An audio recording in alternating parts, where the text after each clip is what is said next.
All right, team. So it is time for a lesson. Okay. So I've talked to, at least in the last week alone, 5 or 6 clients that have been kind of like either beating themselves up on the scale or like concerned they're not making progress.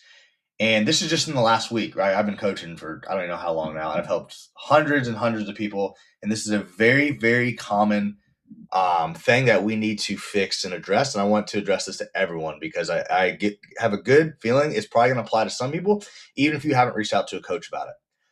The scale. All right. So, first, let me start with this the scale. The scale is just a tool to let us know if we need to adjust calories, increase steps, or more cardio. The scale should not be your number one goal. Okay, so there shouldn't really be like it's cool to have like a certain number goal, like oh, I want to hit 200 pounds. Okay, cool. It's cool for like mental, but the most important thing is what do we look like in the mirror? Okay, what does our physique actually show? What is our energy like? Are our clothes fitting better? Are people who you haven't seen in months saying, "Damn, you're looking leaner. Damn, you're looking bigger." Whatever your goal is.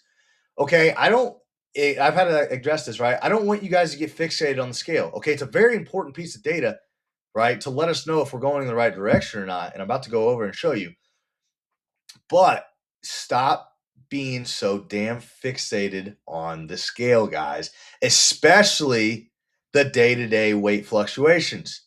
Your weight is going to fluctuate every single day, anywhere from 1 to 5 or 6 pounds, completely normal. Some people it's more right 1 to 3 pound range. Some people have like a 5 or 7. That's normal, right? There's gonna be a variety of reasons that affect this, right? The actual volume of liquids in food we intake, right? Let's say you weigh yourself normally at say 6 a.m. every day. Okay, right? I always want you guys to weigh fasted, right? After you use the restroom and before you eat or drink. So that's a true weight. Okay. But let's say you weigh yourself every day at 6 a.m. And let's say you normally eat your last meal at 8 p.m. with 16 ounces of water. But let's say the night before you decided to have dinner at 9 p.m. and you had 20 ounces of water. Guess what? That's going to affect the scale the next day. Let's say you weigh yourself at 6:30 instead of 6 a.m. You slept a little bit more. Guess what? That's going to affect your weight. Let's say you're stressed as fuck. Your cortisol levels are spiked, which is going to cause you to retain some water. Guess what? That's going to affect your weight. Okay, that's just 3 examples. I could go on and on and on. There's going to be tons of things that are going to happen every single day that are going to affect our weight fluctuation, which is why we have you guys weigh yourself every single day. And the only thing that matters is this little thing right here, the weekly average. Okay, stop being fixated on the day to day. Right? For example, this guy. I'm not saying this guy's had issues, but I'm just using him because it's a perfect example. Okay, but one day it might have been 205, the next day it might have been 202.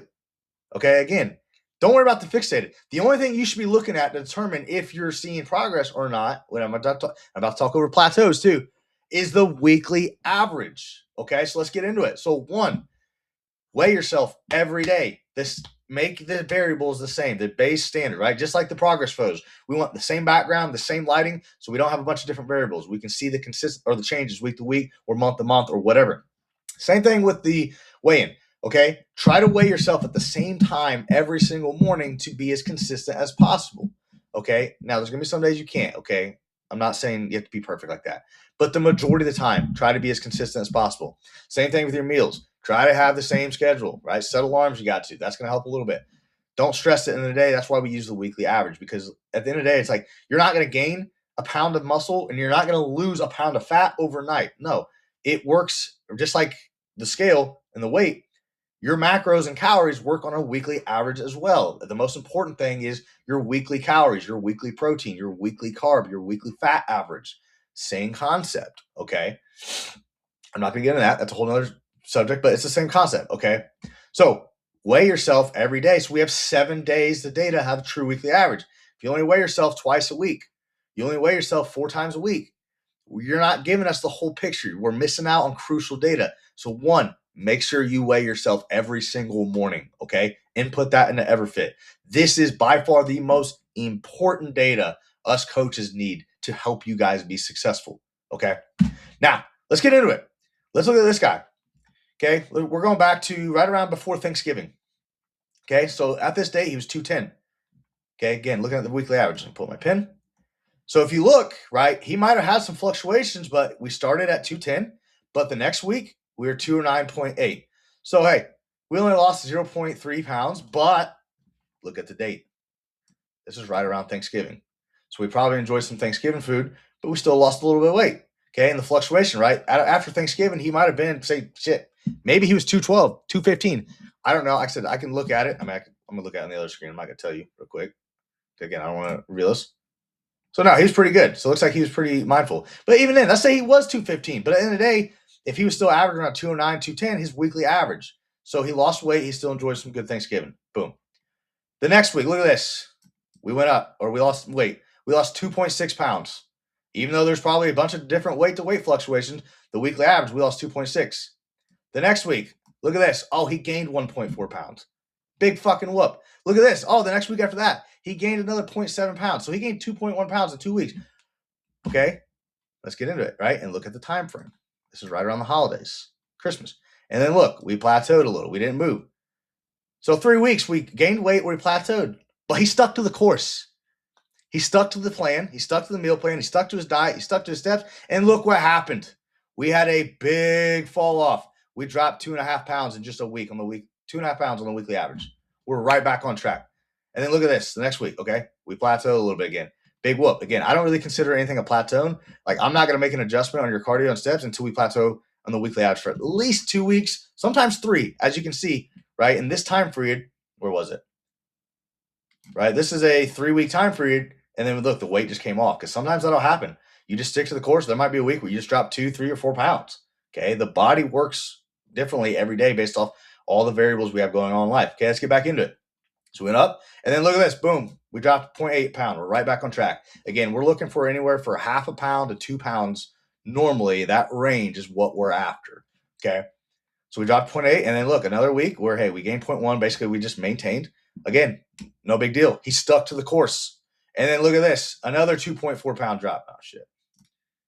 Okay. 2.4s down. And then look at this. The week's not even over yet.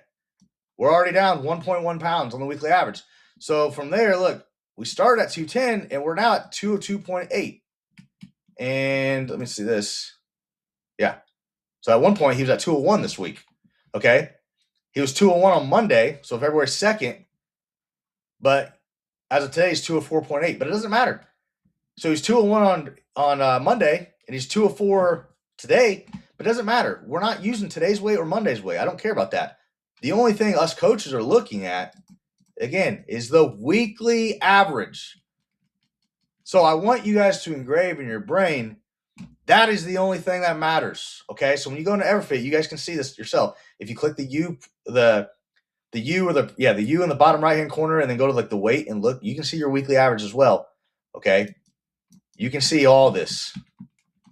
And I want you guys to only fixate on the weekly average. Stop worrying about the day-to-day fluctuations. Again, let's say you drink 20 ounces of water at dinner, but if you have like fucking half a gallon of water, guess what? Water weighs weight. You're going to piss out some of it, but you're still going to retain some of it. If you take creatine, if you're on TRT, if you're taking this supplement, you're taking XYZ, that's going to affect the day-to-day weight. Again, it doesn't matter. Only the weekly average matters. And after 2 or 3, again, most of the time, 3 weeks where the weight might not be going down, cool. Then we drop calories. Then we increase steps. Then we increase cardio from there. But only there. All right? So hopefully this is kind of informative for you. Again, stop fixating on the day-to-day scale, guys. It's just data. You weigh yourself, you put it in the app, and again, coming back to the weekly average. This is what needs to be engraved in your freaking brain, all right? So hopefully that was helpful. Stop being fixated on the scale. How's our energy? Are we hitting PRs in the gym? And are we looking better in the mirror?